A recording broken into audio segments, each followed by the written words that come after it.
the first time in the history of humanity, we stand a good chance of walking on the surface of Mars. And this is thanks to the dogged ambition of Elon Musk. The billionaire is building a mighty spacecraft, the Starship, that will take volunteers across the vast distance between Earth and Mars. However, since the trip will take months in deep space, Musk's company SpaceX has to find a way to protect the travelers from the effect of microgravity during the duration of the journey. This is why SpaceX has come up with an artificial gravity Starship. What is this spacecraft and how does it work? Join us as we explore SpaceX's insane artificial gravity Starship. Regardless of whether you think attempting to go to Mars is foolhardy or is not going to work, Musk is forging ahead with his plans to take people from the Earth to Mars to live there permanently. This is the main reason he is building the Starship, the space rocket that promises to be the most powerful ever built. It will be configurable for carrying humans or cargo. The Starship is unique in several aspects. It is capable of lifting more than 100 tons to orbit, which is necessary given that lots of tons of cargo have to go ahead of the colonizers. This will contain systems that will keep them alive. Remember, Mars is a very harsh environment and special provisions have to be made. Musk has to supply water, food, materials for constructing shelters, machinery for making rocket fuel, and all the works.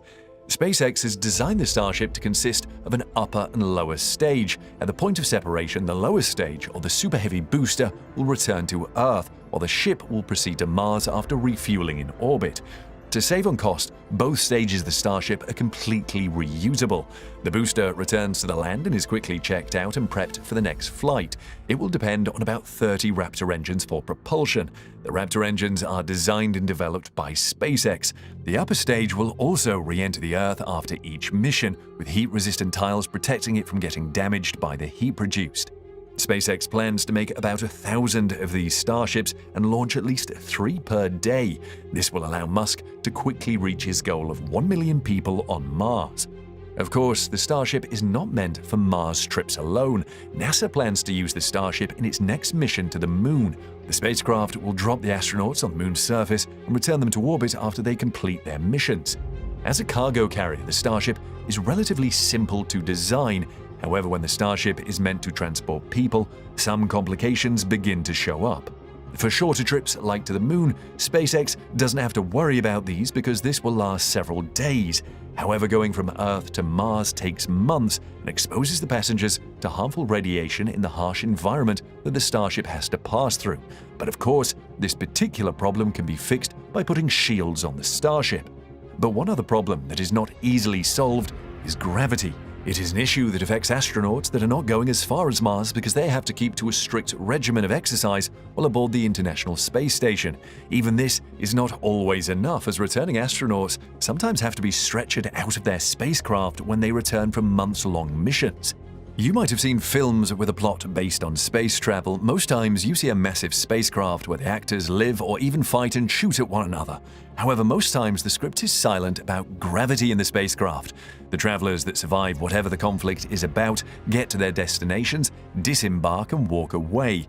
Musk would wish to have that luxury, but the real world outside of movies is not so forgiving. He has to produce some gravity on the Starship. To fully grasp the level of the problem SpaceX has to solve when it comes to microgravity, here are the effects of microgravity on the human body, as explained by Nitsa Sintran, chief of NASA's Space Medicine and Healthcare Systems Office. In microgravity, bone loss occurs at a rate of 1 to 1.5% a month, leading to an acceleration of age-related changes similar to osteoporosis. Decreases in bone density and strength are more pronounced in some skeletal regions, such as the pelvis, although much of the loss is reversible upon return to Earth. Prolonged exposure to weightlessness also increases the risks of kidney stones and bone fractures. Long stays in space also impact muscles. There is a loss of muscle mass, strength, and endurance, especially in the lower extremities. Changes in muscle performance, coupled with the effects of microgravity on connective tissues and the demands of activities of varying intensities, place astronauts at risk of fatigue and injury. During prolonged missions, exercise is effective at minimizing large muscle atrophy, and astronauts use a cycle ergometer and treadmill with downward applied pressure to maintain fitness. These are facts that astronaut Scott Kelly can attest to. He found readjusting to life on Earth hard after spending a year in space as part of NASA's Twin study, as detailed in his book Endurance. Since Musk wants the Mars community to be self-sustaining, he must ensure he delivers the travelers there as healthy as possible, else they will all perish and his plan will come to a disastrous end. Interestingly, while SpaceX is the first company to have to deal with the brutal effect of microgravity in actual rocket development, it is not the first to attempt to solve the problem.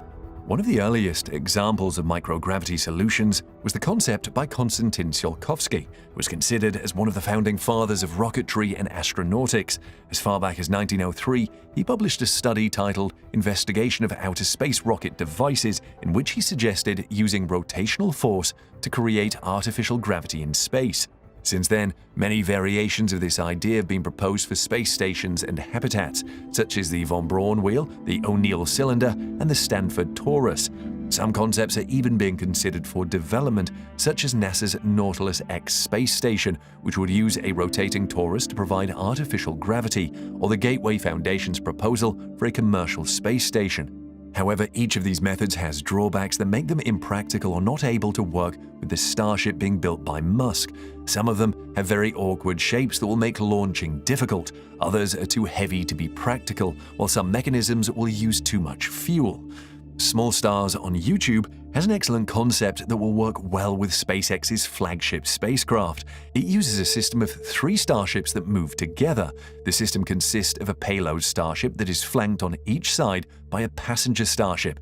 The payload bay is filled with a truss that unfolds and deploys robotically, thus serving as the wheel's spokes.